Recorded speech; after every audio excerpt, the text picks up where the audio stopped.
Ang sabi nila, ang lahat ng pagsubok na ibinibigay sa buhay ng tao ay may dahilan. Pero hanggang kailan mo kakayaning pasanin ang pagsubok na yon para lamang mahintay ang sagot sa tanong na ano nga ba ang dahilan para lumaban at patuloy na mabuhay? Dear Papa Dudut, isang magandang araw sa lahat ng mga kapuso at kabarangay na nakikinig ngayon sa inyong programa.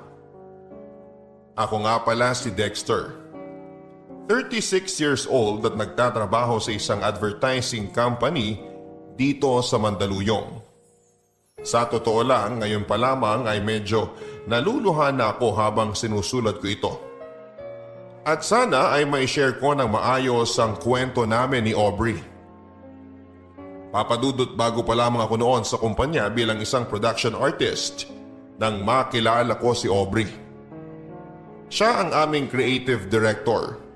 Sa unang beses pa lamang na pagkikita namin sa opisina niya para ipaalam sa akin ang mga dapat at hindi ko dapat gawin sa oras ng trabaho, ay aminado akong attracted na ako sa kanya. Maganda kasi talaga siya, Papadudot. Matangos ang ilong, makinis ang mukha at singkitin ang kanyang mga mata. Idagdag pa na maganda ang kutis niya at balingkinita ng kanyang katawan.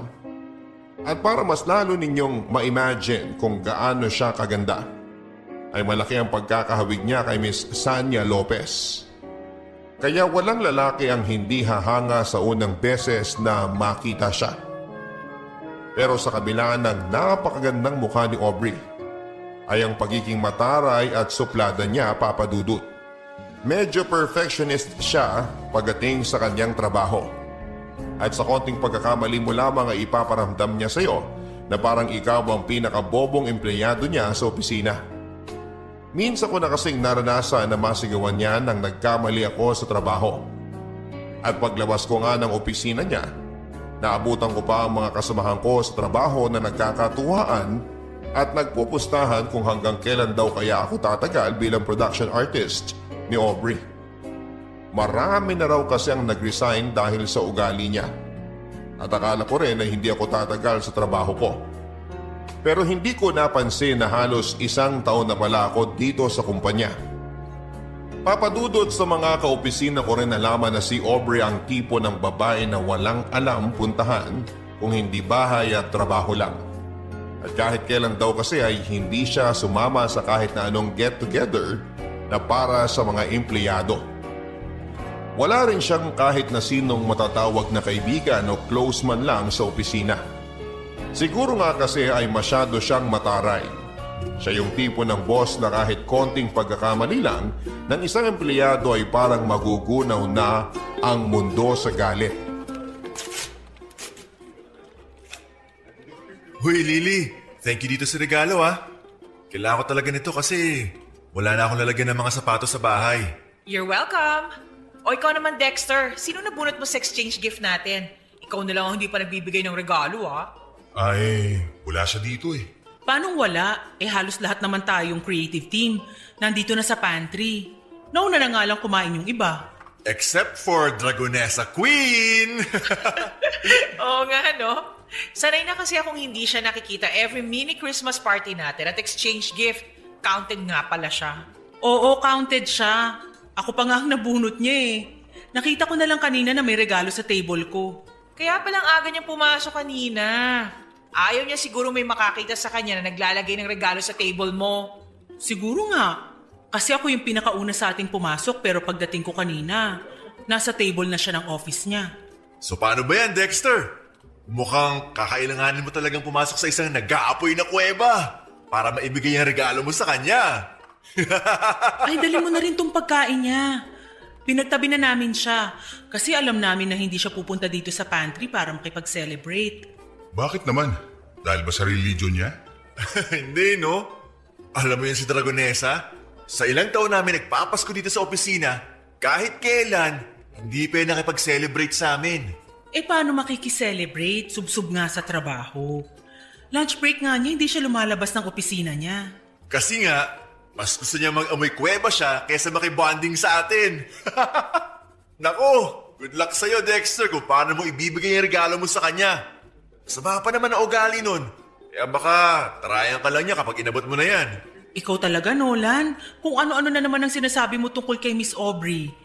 Mapait naman yung tao. Stricto nga lang pagdating sa trabaho. At iba ang istrikto sa masama ang ugali. Pero na rin yun. Niwala nga siyang pakialam sa mga kasama niya sa trabaho eh. Sinabi mo pa. Naalala ko tuloy nung nagkasakit ang anak ko, tapos 1 linggo akong absent.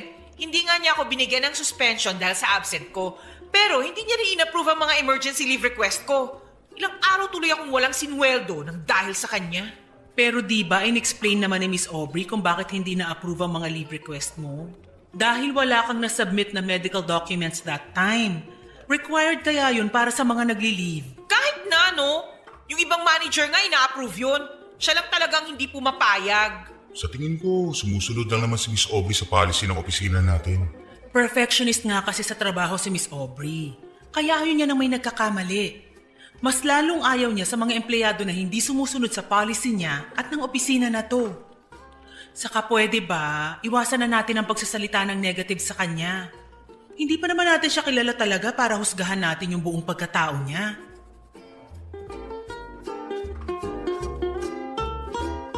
Papadudot, tama naman ang office mate ko na si Lauren sa mga sinabi niya. Istrikta si Aubrey pagdating sa trabaho pero hindi ibig sabihin noon ay masama ng ugali niya. Gusto niya lang na maayos ang mga trabaho namin sa opisina. Lahat ng malamig na pakikitungo niya sa amin at kasungitan niya ay ginagawa niya yon para mas ayusin namin ang kanya-kanyang trabaho. Isa pa ay hindi naman talaga namin siya kilala para husgahan sa kung sino talaga siya. Papadudot na tapos ang mini Christmas celebration na walang Aubrey na dumating para makijoin sa amin. Ang sabi ni Lauren ay normal na raw yon. Mas magugulat pa raw sila kapag bigla na lang sumulpot at nakikain si Aubrey. Kagaya ng dati ay nakakulong lamang siya buong maghapon sa opisina niya. Ni hindi ko siya nakitang lumabas para kumuha ng pagkain o inumin. Medyo pinoproblema ko tuloy kung paano ko ibibigay sa kanya ang regalo ko at ang ibinili na pagkain sa akin na para sa kanya. Sa totoo lang, Papadudot, ay natuwa ako ng pangalan niyang nabunot ko para sa exchange gift namin. Kahit noong una ay napapaisip na kagad ako sa kung ano kayang regalo ang ibibigay ko sa kanya at kung paano ko yon iaabot. Pero mas nangibabaw pa rin ang tuwa dahil magkakaroon ako ng dahilan para makausap siya ng hindi related sa trabaho. Sa totoo lang, para kasing ang hirap niya kasing lapitan at kausapin. Lalo na kung hindi trabaho ang pag-uusapan. Kaya naman magkahalong kaba at excitement ang naramdaman ko habang inaabangan ko siyang lumabas ng opisina niya. Kaya lang nang ma-imagine ko na baka tama si Nolan at tarayan niya lang ako kapag binigay ko sa kanyang regalo, ay nag-decide akong ilagay na lang yon ng palihim sa opisina niya. Papadudot, pakapunan nang sa wakas ay magbukas ang pinto ng opisina ni Aubrey at lumabas siya para siguro kumuha ng tubig sa pantry. Saglit akong pumasok sa opisina niya at nilagay ang regalo ko para sa kanya, pati na rin ang pagkain. Nang makabalik ako sa table ko ay medyo nakahinga na ako ng maluwag at muling nakapagtrabaho ng maayos.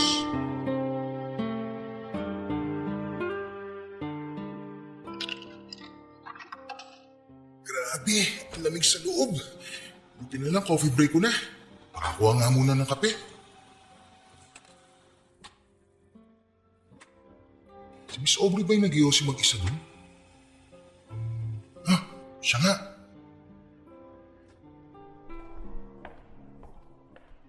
Miss Aubrey, gusto mo ng kape? Hindi, okay lang. Salamat. Ikaw, Yossi, gusto mo? Meron pa akong extra. Hindi po kasi ako nagsisigarilyo eh. Magkakape lang po talaga ako kasi sobrang lamig po doon sa loob ng opisina. Pwede ba wag mo na nga akong pinupo? Mas matanda ka pa kaysa sa akin. Okay, sige. Break time mo ba? Tapos ka na sa trabaho mo sa loob? Oo, hinihintay ko lang yung ipapasa na bagong theme sa akin ni Lauren para sa next project natin.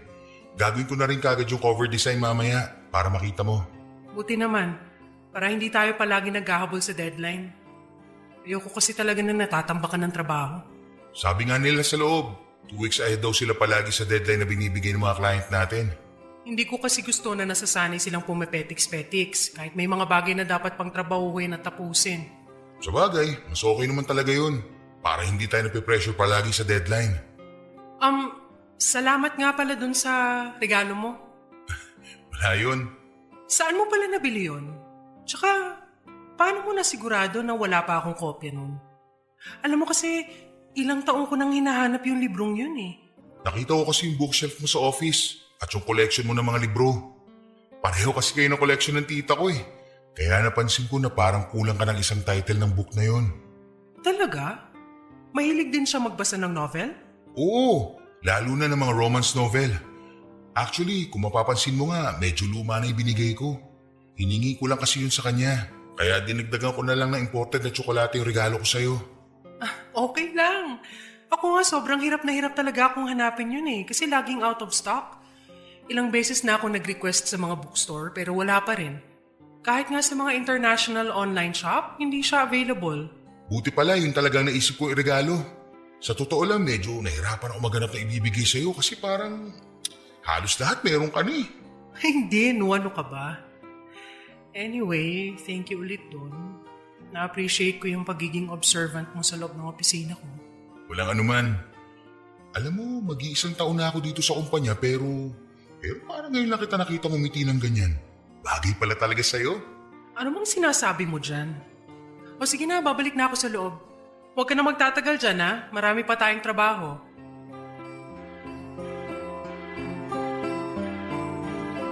Papadudot, sobrang natuwa talaga ako nang makita kong nagustuhan ni Aubrey ang regalo ko sa kanya. Hindi ko kasi talaga inaasahan yon. Alam ko kasi na may kaya sa buhay si Aubrey, tapos isang lumang libro lang ang ireregalo ko sa kanya. Sinubukan ko rin kasing hanapin yon sa bookstore at online, pero wala na akong makitang kopya. Mabuti na lang talaga at pareho sila ng collection ng tita ko at pumayag si tita na hingin ko ang isang libro niya. Sinamahan ko na lang ng mamahaling tsokolate para naman hindi isipin ni Aubrey na tinipid ko ang regalo ko para sa kanya. Pero alam mo, Papa Dudut, kung ano ang mas hindi ko inaasahang makita ng araw na yon. Yung pagngiti niya habang magkausap kaming dalawa. Sa loob ng halos isang taon na nagtrabaho ako sa advertising company na yon ay ni isang beses ay hindi ko siya nakitang ngumiti ng ganon. Kaya naging sobrang espesyal sa akin ang saglit naming pag-uusap ni Aubrey. Papadudot, sa pagpasok ng bagong taon ay napansin ko ang unti-unting pagbabago kay Aubrey. Oo, masungit pa rin siya. Mataray at perfectionist pagdating sa kanyang trabaho. Pero paminsan-minsan ay nagagawa na niyang ngumiti na talaga namang bagay na bagay sa mukha niya. Mas lalo siyang gumaganda at hindi nga nagtagal. Naramdaman ko na mas lalo akong nagkakagusto sa kanya. Hanggang sa ma-realize ko na nai-in-love na ako sa creative director ng company namin.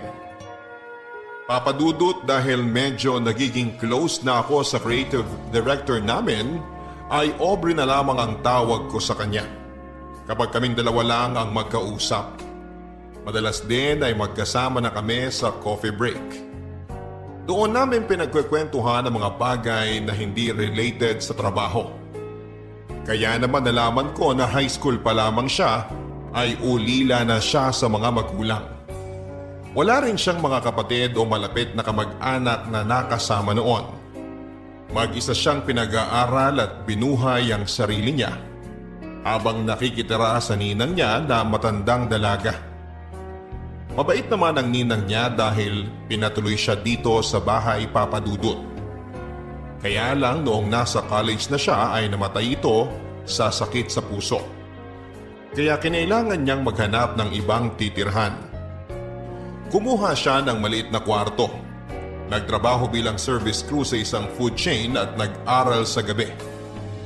Ganon ang naging routine ng buhay niya hanggang sa nakatapos siya ng college at magkaroon ng maayos na trabaho. At ngayon nga ay may mataas na siyang posisyon sa opisina namin, Papadudot.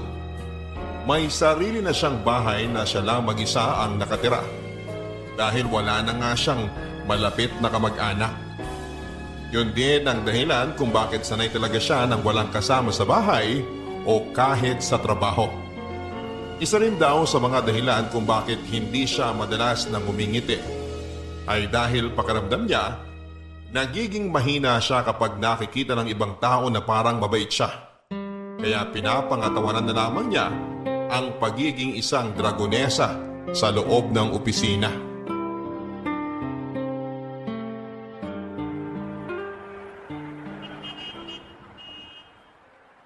Ano ba yan? Wala pa rin tumitigil na taxi. Mukhang tama nga si Mr. Torres. Sobrang traffic na ngayon. Kaya pala siya nagmamadaling umalis pagkatapos ng dinner meeting natin kanina. Okay lang naman na matraffic basta may taxi. Kanina pa tayo dito hanggang ngayon wala pa rin pumapansin sa atin ng mga taxi driver. Ay, sakit na nga ng mga binti at paa ko dahil dito sa sapatos ko eh. Ganito na lang. Isang jeep lang yung bahay ng tita ko mula dito. Gusto mo, magpalipas muna tayo ng oras doon? Actually, reunion kasi namin ngayon. Ako lang yung absent sa aming magpipinsan. Ha? Bakit hindi mo sinabi na may kailangan ka palang puntahan? Sana ako na lang ang nakipag-meet kay Mr. Torres kanina. Okay lang. Ayoko naman na mag-isa ka lang humarap sa kanya kaya napumilit na rin ako sumama. Saka, maaga ako nagsabi sa kanila na hindi mo na ako makakapunta. Nato naman yung parents at kapatid ko eh. Kung ganyan na may mga personal ka na lakad, pwede naman magsabi ka para hindi na kita naaabala. Hindi naman kasi ikaw ang dapat nakasama ko ngayon pero nag-extend ka pa ng oras para sa meeting na to. Ay, konti na lang talaga. Ipapasa ko na sa'yo ang korona ng pagiging overtime queen ko sa opisina. Wala pa rin namang tatalo sa'yo. Saka sabi mo nga, di ba? Dapat tinatapos muna ang trabaho bago pumetics. Pero hindi na nga to parte ng trabaho mo at dapat kanina ka pa nakauwi. Trabaho ko na to tsaka ni Nolan. Bakit kasi ngayon pa siya umabsent kung kailan may meeting kami?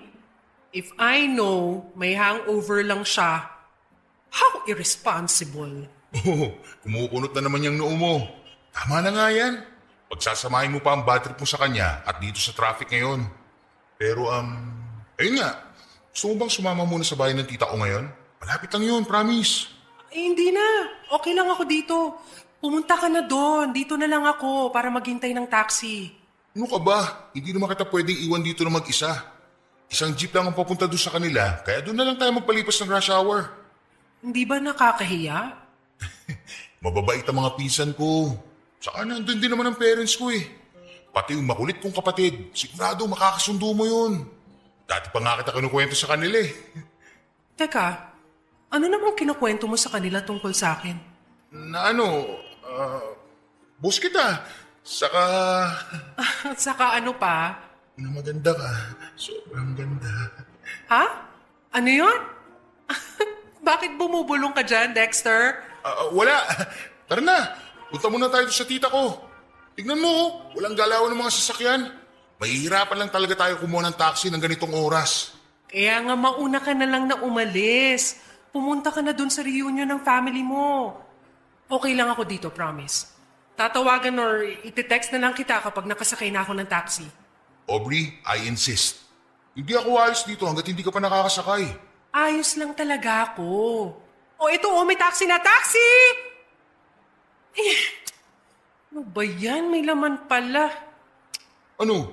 Hindi pa rin ba magbabagong isip mo? Ikaw din. Baka gabihin tayo dito. Ayaw na ayaw mo pa namang nasasayang ang oras mo. Kasi naman. Ay. Nahihiya lang talaga ako eh. Huwag kang mag-alala. Mababait talaga ang mga pinsan ko sa buong family ko. Kaya sigurado ako na mag-i-enjoy ka ron. Sa tingin mo ba, okay lang talaga sa kanila na pumunta ako? Oo naman. Sabi ko nga diba, patagal ka na nilang gustong makilala ng personal. Saka akong bahala sa'yo kung sakaling gabihin man tayo. Kaya hatid kita pa uwi. Kaya tara na. Ako na magdadala ng tumbag mo.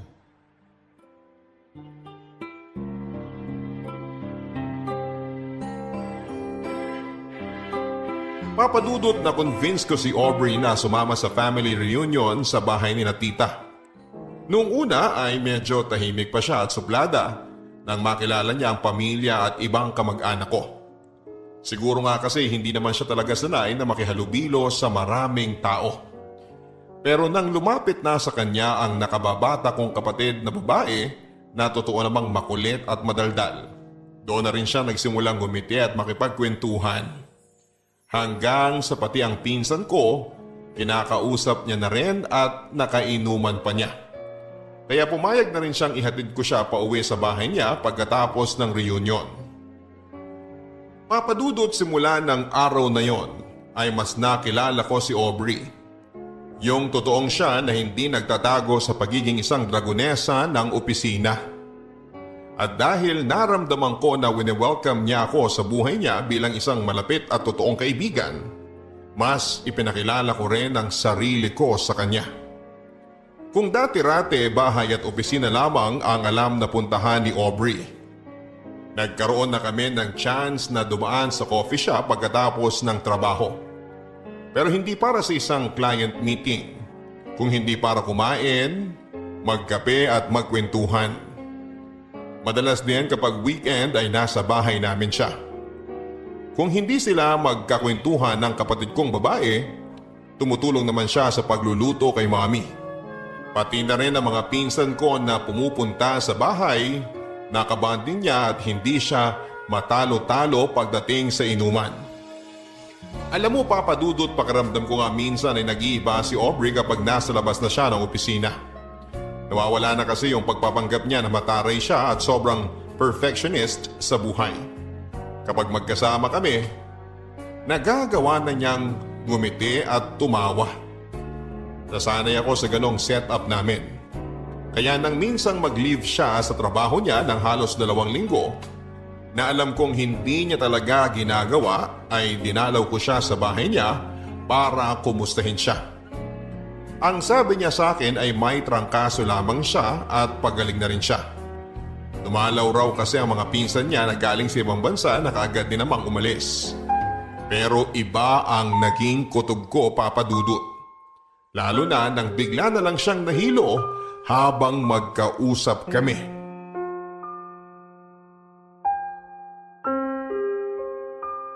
May hindi ka ba sinasabi sa akin, Aubrey? Siyempre wala. Ano namang itatago ko sa'yo? Ilang linggo ka nang wala sa opisina.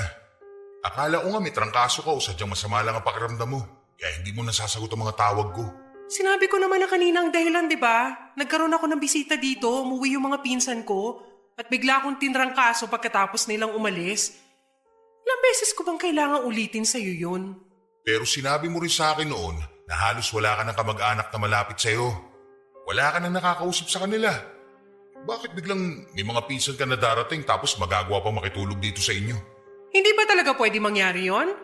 Wala ba talagang tao na pwede maging concern sa akin at gusto ako makasama? Hindi naman sa ganun. Kasi kung may totoong tao nag-aalala sa'yo, ako yun. Magtapat ka nga sa akin. May sakit ka ba? Ano bang sinasabi mo? Pwede ba? Itigil na nga natin to pag-uusap na to. Wala akong sakit at wala akong tinatago sa'yo. Bakit ba kasi ang dami mong tanong? Concerned lang ako. Kasi syempre, kaibigan mo na ako. Kaya nag-aalala ako sa'yo. Pero wala nga kasi akong tinatago. At wala rin akong dapat sabihin sa'yo. Tsaka sino ka ba? Sino ka ba sa buhay ko para mag-usisa ng kung anong-ano sa akin? Alam kong nasanay ka ng mag-isa. Walang sinasabi ng problema mo o nararamdaman mo. Pero inuulit ko, kaibigan mo ako. Alam mong handa ako makinig kahit ano pa yan. Umuwi ka na lang kaya. Kung ano-anong iniisip at napapansin mo eh. Dahil sigurado ako na may dapat akong malaman. Aubrey, ano ba? Pati ba naman sa akin magtatago ka pa? May ovarian cancer ako. At alam ko na may taning na ang buhay ko.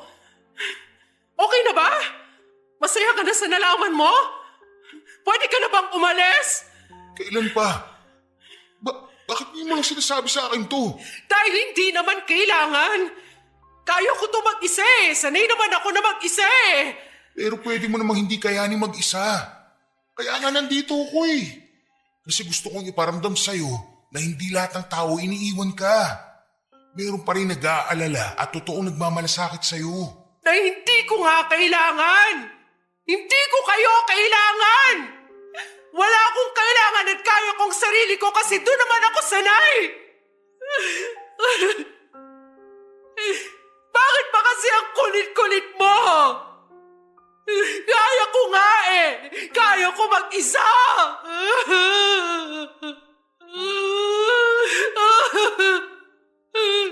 Kaya ko! Tama na. Umiyak. Hindi ka na ulit mag-iisa. Sasamahan kita. I'm sorry. Ang totoo, nung araw na nalaman ko may cancer ako, gusto talaga kita tawagan nun. Kasi ikaw lang naman ang nakakausap ko eh. Pero naisip ko na para saan pa? Mamamatay na lang din ako. Bakit pa ako magiging pabigat sa ibang tao? Hindi ka naman ibang tao sa akin eh. Pero ayoko pa rin maging pabigat sa'yo. Tsaka ilang taon na ako nabubuhay na mag-isa. Anong bago kung mamatay na lang din ako na nag-iisa? Hindi. Hindi ka mamamatay. At hindi ka na rin mag-iisa. Sasamahan kita. Sasamahan ka ng pamilya ko. Lalaban tayo. At mabubuhay ka pa ng mas matagal.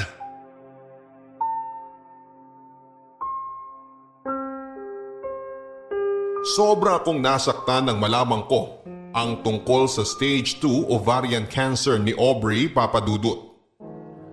Alam ko namang wala namang kaming relasyon ni Aubrey. Pero sobrang espesyal niya na kasi para sa akin. Siguro sa iba, lalo na sa mga kaopisina ko ay para siyang isang dragon na palaging nag-aapoy sa galit. Pero para sa akin kasi ay hindi nila nakita kung paano umamo at maging malambing ang isang dragon. Sa kabila ng pagiging perfectionist niyang boss, ay may tinatago siyang kabaitan na hindi niya ipinapakita sa lahat. Madalas siyang nagpapabili ng pagkain na para sa mga kaopisina ko kahit na hindi siya nakikihalubilo o kumakain na kasama namin. Nagpapabot din siya ng cake o regalo sa kung sino man ang may birthday. At kahit na hindi ko siya kadugo ay tinuring niya na halos na totoong magulang sina mami at daddy. Pati na rin ang kapatid ko na sobrang sabik na magkaroon ng ate. Naging parte siya ng pamilya ko hindi lang dahil sa tinanggap niya kami, kung hindi dahil kami mismo ang may gusto na maging parte siya ng pamilya namin.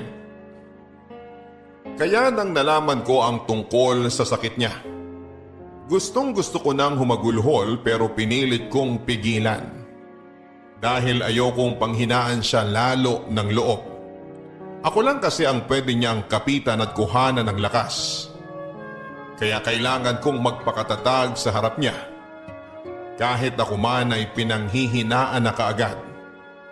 Ang naisip ko kasi noon ay bakit si Aubrey pa.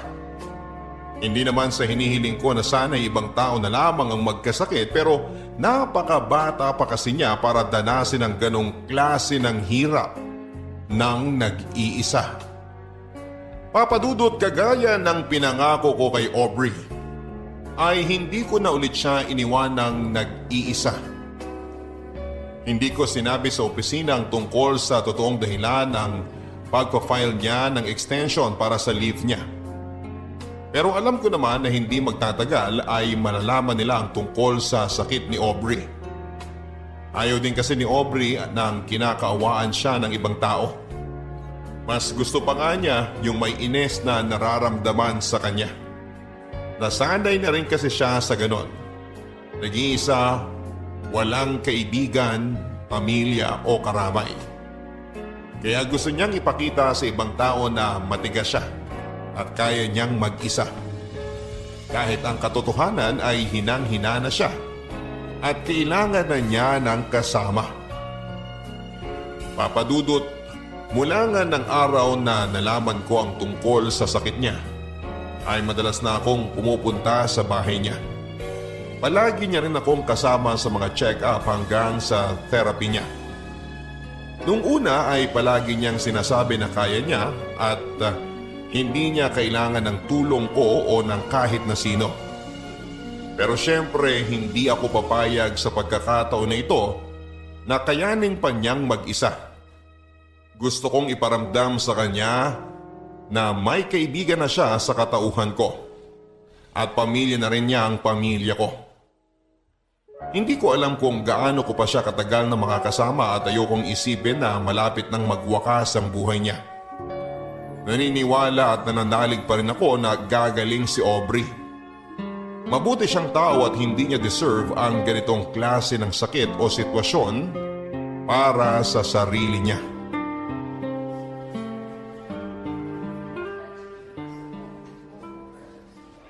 Aubrey, sandali na lang to.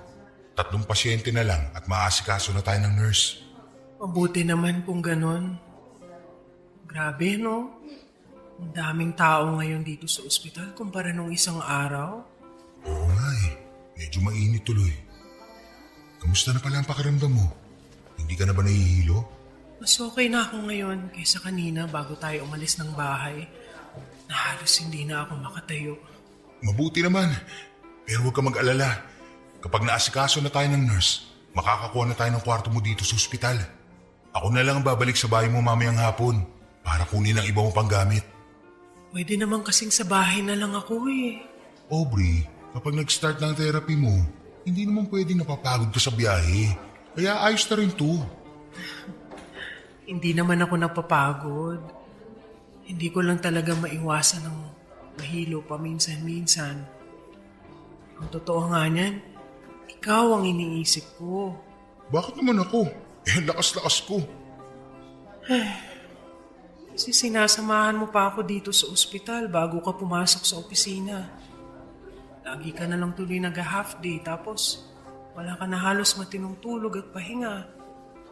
Mas malalim na nga yung eye bags mo kaysa sa akin, no? Wala yun. Alam mo namang sanay ako sa puyatan. Dati kaya akong call center agent. Kaya kung puyat at pagod lang din, kayang-kaya ko yun. Saka nakalive naman ako ngayon. Ayun na nga eh. Naubos na ang leave credits mo nang dahil sa akin. At least nagamit ko, di ba? Alam mo namang hindi ako pala bakasyon. Kaya kung hindi ko gagamitin yun sa pagsama-sama sa'yo, malamang itulog ko lang yun. Baka nga pala pumunta si Mami mamaya para may kasama ka kapag umalis na ako para kunin ang ibang gamit mo sa bahay. Isa pa yan. Sa totoo lang, nahihiya na rin ako sa family mo. Pati sila naaabala ng dahil sa akin. Yung pagluluto ng mami mo ng mga pagkain na pwede ko lang kainin, tsaka yung pagdalo ng kapatid mo sa bahay para masamahan ako kapag nasa opisina ka. Lahat tuloy sila apektado ng sakit ko na to. Ayan ka na naman eh. Sabi ko naman sa'yo, di ba? Si Mami nagsuggest na ipagluto ka ng mga kakainin mo. Saka yung kapatid ko, enjoy na enjoy siya lagi makipagkwentuhan sa'yo. Siya pa nga nag-aalala na baka napapagod ka na raw sa kadaldalan niya eh. Kaya huwag ka na mag-isip ng kung ano-ano, okay? Ito kasi talaga yung ayoko eh. Minsan na nga lang ako mapalapit sa ibang tao. Nagiging pabigat pa ako. Kaya nga pinipilit ko na lang na ilayo ang sarili ko kasi ayokong dumating ang araw na... Shh! Tama na, Aubrey. Hindi ka na iba sa pamilya ko. Nakita mo naman kung paano ka nila tinanggap nung unang beses ka pa lang nilang nakilala, hindi ba? Kaya wag na wag mong iisipin na nagiging pabigat ka sa amin. Thank you, Dexter, ha? Thank you talaga sa inyong lahat.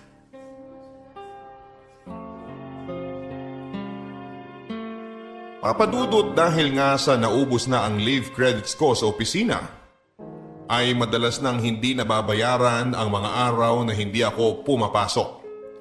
Pero sinisigurado ko na bago ako mag-half day o mag-leave ay natapos ko ng lahat ng mga trabaho na dapat kong tapusin. Minsan nga ay dinadala ko na rin ang mga yon sa bahay para lang hindi ako maabutan ng deadline. Hindi rin kasi ako pwedeng mawala ng trabaho, lalo na ngayong tumutulong na rin ako financially para kay Aubrey. Papadudot kahit paano ay nabawasan ang pagod ni Aubrey sa pila at biyahe nang pumayag na siyang magpa-confine sa ospital para doon na ituloy ang therapy niya. Nang nalaman din ng pamilya ko ang tungkol sa sitwasyon ni Aubrey, ay sila nang nag-offer ng tulong para sa kanya.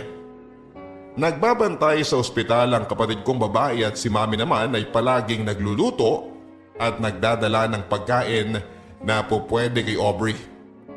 Parte ng pamilya na talaga ang turing nila kay Aubrey at alam kong nararamdaman niya yon. Papadudot na kwento rin kasi ni Aubrey sa akin dati na may mga alaala pa siya na kasama niya ang mga magulang niya at sobrang saya nila noon.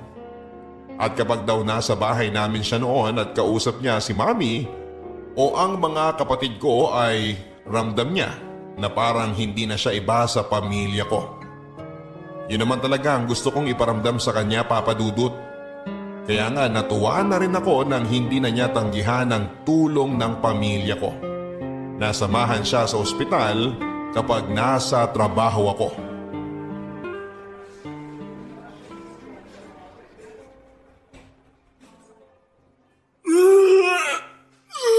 Sige, ilabas mo lang lahat yan. Pagkatapos, gagaan na ulit ang pakiramdam mo.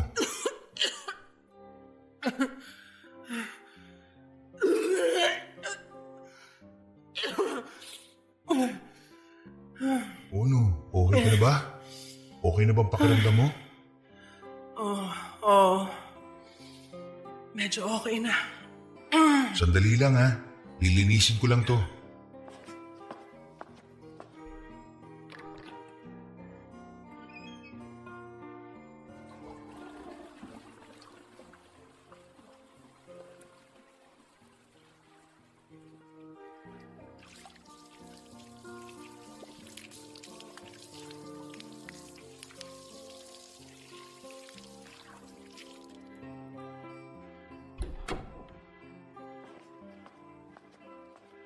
Gusto mo bang matulog muna? Hindi. Ayoko. Para kasing wala na akong ibang ginawa kundi matulog ng matulog. Yun naman kasi ang kailangan ng katawan mo. Pahinga. Nakakapagod din pala magpahinga. Lalo na kapag paulit-ulit. Ang sabihin mo, naninibago ka lang kasi sobrang workaholic mo. Nanggaling nga pala sila mami dito kanina habang tulog ka. Dinalhan ka nila ng prutas. Talaga? Tatawagan ko na lang siguro sila mamaya para makapagpasalamat ako. Oo, siguradong matutuwa sila kapag narinig nila ang boses mo. May gusto ko bang kainin? Ipagbalat kita ng orange o mas gusto mo itong mansanas? Kahit yung orange na lang. Sige. Si tita nga pala dapat dadalaw din ng isang araw. Kaya lang nagkasakit si Lola kaya hindi natuloy. Pero lagi niyang sinasabing namimiss ka na raw niya. Yung mga pinsan ko naman nangungulit kung kailan ka raw ba ulit nila makakainuman. Ang sabi ko, magpalakas muna sila ng atay para matalo ka nila. Tapos Gusto ko nang umuwi. Hindi pa pwede, Aubrey. Kaya ko namang bumiyahe pa uwi pagkatapos ng chemotherapy. Pero mas mapapagod ka kapag nag-uwian tayo sa bahay mo. Nakaya ko naman dati, di ba? Mas maaalagaan ka ng mga nurse dito. Kaya kong alagaan ang sarili ko sa bahay. Alam ko naman na kung ano mga dapat kong gawin at hindi ko rin ginagawa ang lahat ng mga bawal. Ayoko lang talaga na magstay pa dito sa ospital. Ayoko na sa kwarto na to. Gusto mo ba ng bagong movies? O bagong books para malibang-libang ka? Pwede ko rin naman sabihan ng kapatid ko na kapag wala siyang pasok, dito na muna siya ulit. Pero baka ikaw naman ang mapagod sa kadaldalan niya. Hindi naman ako naiinip. Hindi rin ako nalulungkot. Pakiramdam ko lang talaga. Kung magtatagal pa ako dito sa kwarto, lalo akong manghihina. Ilang session na lang naman tayo dito. Tapos makakauwi na tayo. Please, Dexter. Gusto ko na talagang umuwi. Ayoko na dito. Ayoko na ng amoy ospital ng pagkain nila. na maramdaman na may sakit ako. Pero Aubrey, Sa bahay kasi kahit paano nakakakilos pa ako ng normal. Nararamdaman ko na wala akong nilalabanan na sakit. Kakayanin ko. Basta umuwi na tayo. Gusto ko nang umuwi. Ayoko na dito sa ospital. Ayoko nang maramdaman ng paulit-ulit na may sakit ako.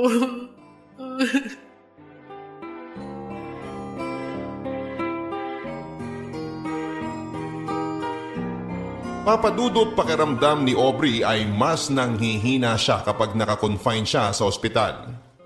Kahit para sa akin ay mas convenient pa ngayon dahil may 30 minutes din ang biyahe namin tapos ay pipila pa kami. Pero hindi ko na nga napilit pa si Aubrey na magstay kami sa ospital.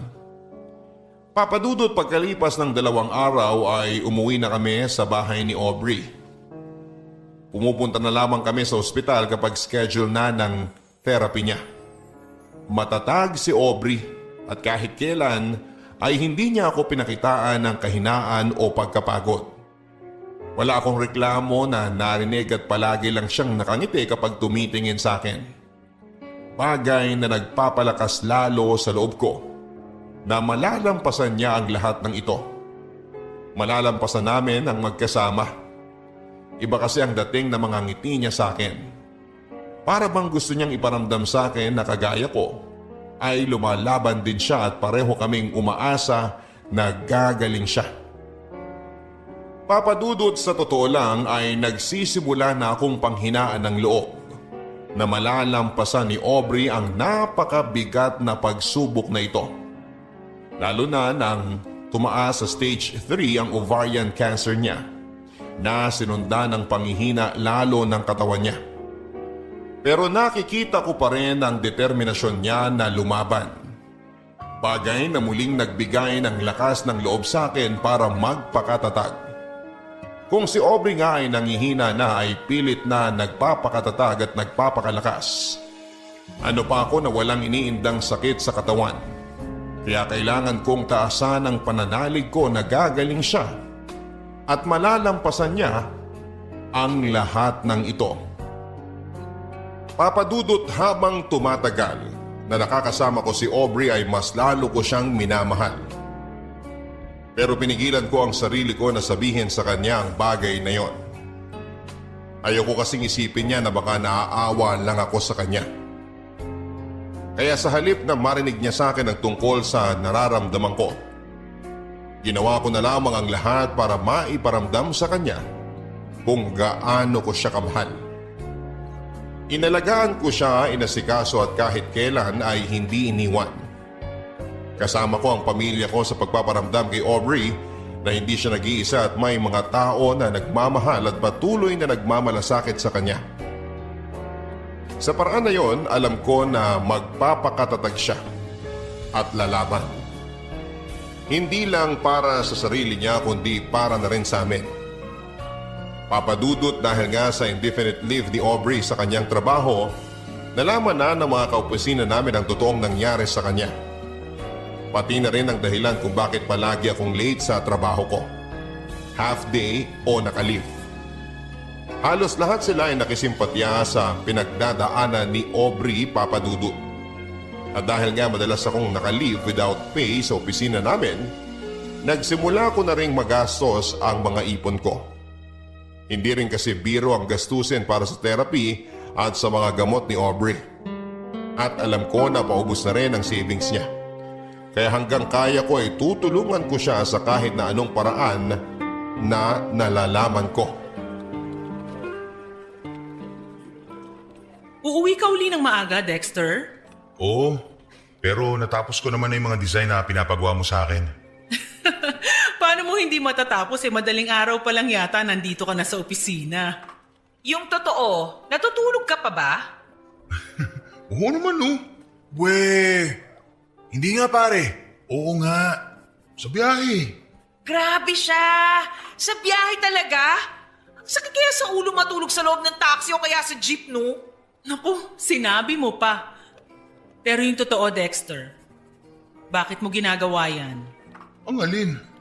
Ang lahat ng yan para kay Miss Aubrey. Uy, Dexter, mag-on na ba kayo? Hindi. Magkaibigan lang kami.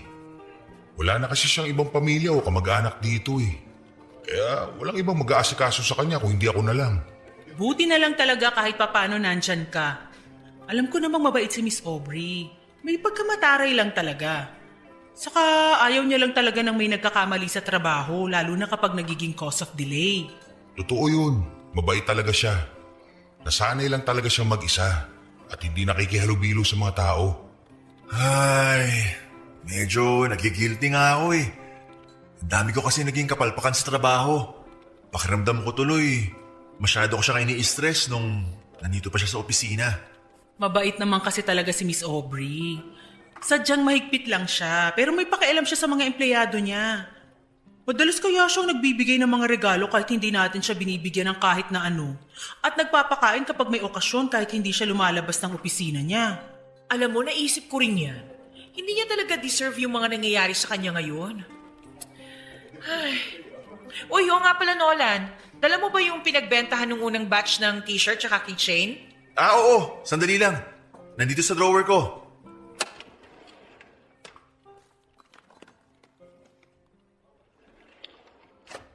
O pare, tanggapin mo to.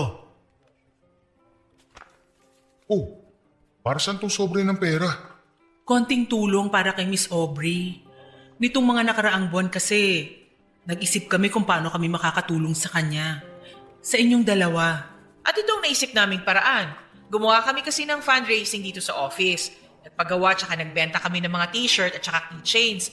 Alam namin na medyo maliit na halaga pa lang yan kumpara sa gastusin niya ngayon. Pero sana makatulong. Malaking tulong na to para sa kanya. Yung pag-aalala niyo pa lang sa kanya at paggawa ng mga ganitong bagay. Sobra-sobra na kayong pasasalamatan ni Aubrey kapag nalaman niya to.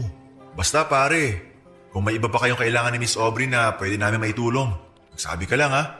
Palaging kasama si Miss Aubrey sa mga dasal namin.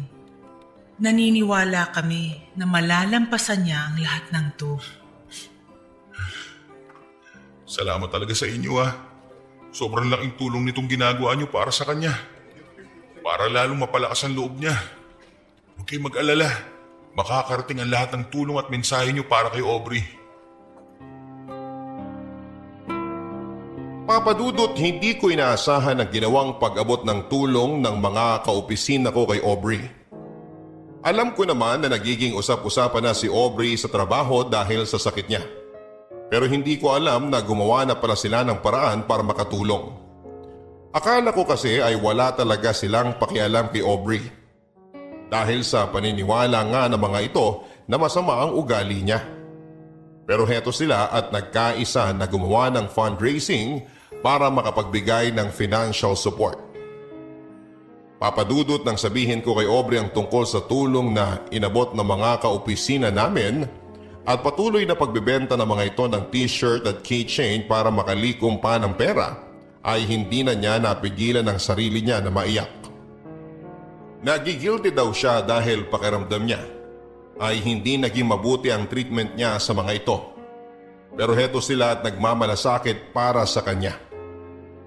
Kaya raw kapag nabigyan siya ng isa pang pagkakataon ay babawi siya sa mga ito. Papadudot, sinabi ko naman sa kanya na wala siyang dapat na ipag-alala dahil naiintindihan ng mga kaopisina namin na ginawa niya lang ang tama pagdating sa trabaho. At alam ng mga ito kung gaano siya kabuting tao. Hindi niya kailangang bumawi dahil lumaban at gumaling lang siya sa sakit niya ay sapat na yon para masuklian lahat ng tulong na ibinigay ng mga taong nagmamalasakit sa kanya. Nakausap ko yung kapatid mo kanina sa telepono. Ang kulit-kulit pa rin talaga. Kung pwede raw na dito na lang siya sa bahay matulog araw-araw para may kasama siyang manood ng K-drama. Ang sabi ko naman, kapag weekends na lang para pwede siyang magpuyat, diba? Dexter? Okay ka lang? Naririnig mo ba ako? Ha? Oo, okay lang. Bakit naman hindi ako magiging okay? Ano nga yung kinukwento mo? Tungkol kay Mami, hindi ba? Tungkol sa kapatid mo, ang sabi ko. Kausap ko siya sa telepono kanina. Oo nga. Sorry. Medyo nabibingi lang ako. Last session na nga pala natin sa chemotherapy mo next week, no? Nag-file na rin ako ng leave for 1 week. Bakit magli-leave ka pa? Wala ka ng leave credits, di ba? Hindi na yan mababayaran ng kumpanya. Kaya dapat pumasok ka na lang noon. Okay lang. Gusto ko kasi sana na mag-celebrate tayo pagkatapos ng last therapy mo. Para saan? Tapos na ang birthday mo Hindi ko rin naman birthday. Walang may birthday. Gusto ko lang na magkaroon ng advance celebration kasi sigurado naman ako na pagkatapos ng last session ng therapy mo, kagaling ka na. Hindi ka pa rin nawawala ng pag-asa. Kahit kailan, hindi naman ako nawalan ng pag-asa eh. Araw-araw ka kayang pinagdadasal ni ng mami at tita. Pati na rin ang mga kaopisina natin. Saka sinabi ko naman sa'yo, hindi ba? Kahit hindi ako nurse o doktor, alam ko nagagaling ka. Hindi ko na talaga alam kung paano ka papasasalamatan. Kayong lahat, lalo na ang pamilya mo. Buong buhay ko, hindi ko naisip na pwede ko pa palang maranasan to. Pwede pa pala akong magkaroon ng pamilya. Wala ka naman dapat ay pagpasalamat kasi ginusto naming lahat na gawin to. Parte ka na ng pamilya namin. Kaya lahat gagawin namin para sa'yo. Alam mo dati, takot na takot akong mamatay. Kasi hindi ko ma-imagine kung paano mamamatay ng nag-iisa. Walang pupunta sa burol ko. Walang makikiramay. Walang iiyak. Aubrey, hindi ka na nag-iisa ngayon. At hindi ka rin mamamatay. Ngayon hindi na ako takot. Pero handa na rin akong lumaban. Kasi honestly, nawala na ako ng pag-asa noon eh. Tinanggap ko na hanggang dito na lang talaga ako. May pag-asa pa tayo. Kakayanin natin to. Ay. Oo. Kakayanin ko pa. Dahil sa tuwing nakikita ko kayo ng pamilya mo, pakiramdam ko, nabubuo ulit ako. At sa tuwing hawak mo ang mga kamay ko kagaya ngayon, lumalakas ako. Kaya nga hindi ko nabibitawan itong mga kamay mo kahit kailan. Alam mo, kung pagbibigyan lang talaga ng Diyos na madugtungan pa ulit ang buhay ko, o kahit hanggang dito na lang talaga ako, magpapasalamat pa rin ako ng paulit-ulit sa Kanya kasi kahit sa kahuli-hulihang sandali ng buhay ko, naranasan ko pa rin kung paano maging parte ng isang masayang pamilya. Basta lalaban pa rin tayo ha. Walang susuko sa atin. Sasamahan kita kahit na anong mangyari. Hinding-hindi ka nabibitiwan ng mga kamay ko. Oo, lalaban ako. Lalaban ako para sa'yo. Para makasama ko pa kayo ng mas matagal.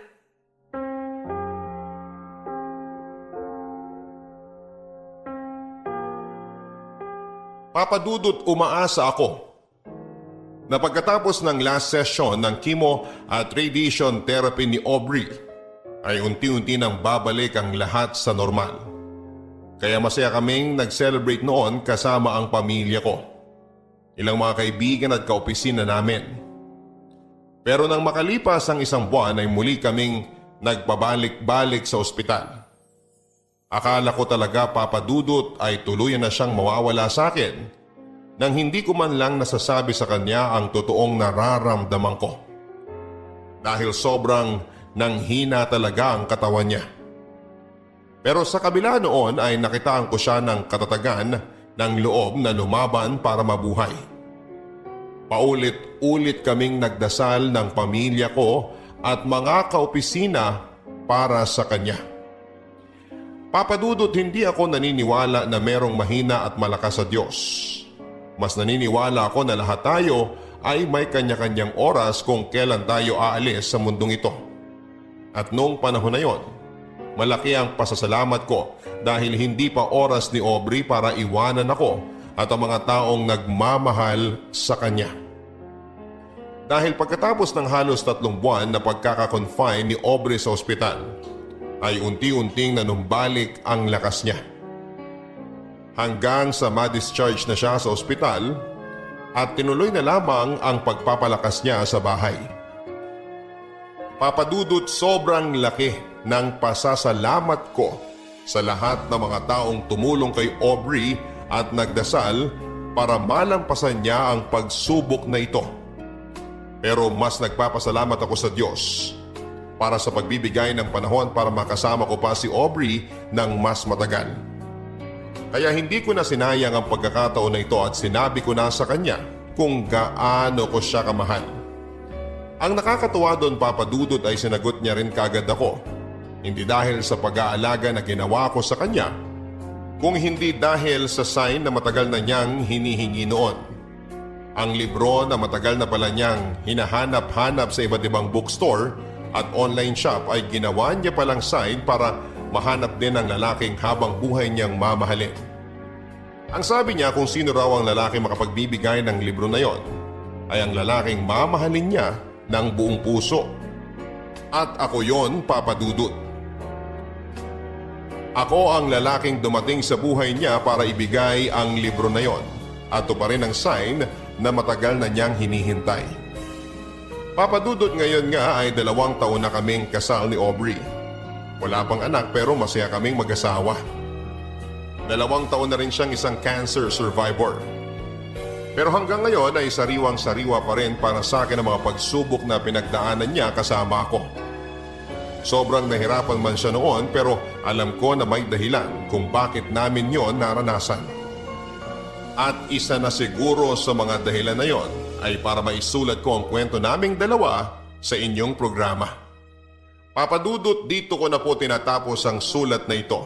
At sana kahit papaano ay nabigyan ni Aubrey ng inspirasyon na magpatuloy na maging matatag ang lahat ng mga taong nakikipaglaban sa sakit na cancer. Huwag tayong mawawala ng pag-asa at pananalig sa Diyos. Dahil hindi niya tayo bibigyan ng pagsubok na alam niyang hindi natin kakayanin. Maraming salamat sa pagpili at pagbasa ng sulat ko, Papa Dudut.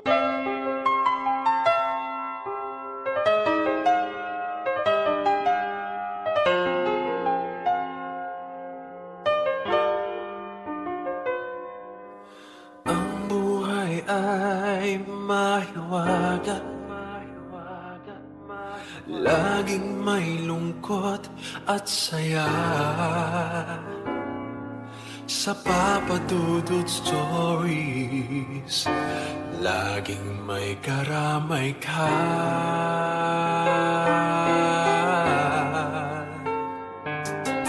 Mga problemang kaibigan, dito ay pakikinggan ka. Sa Papa Dudut Stories, kami ay iyong kasama.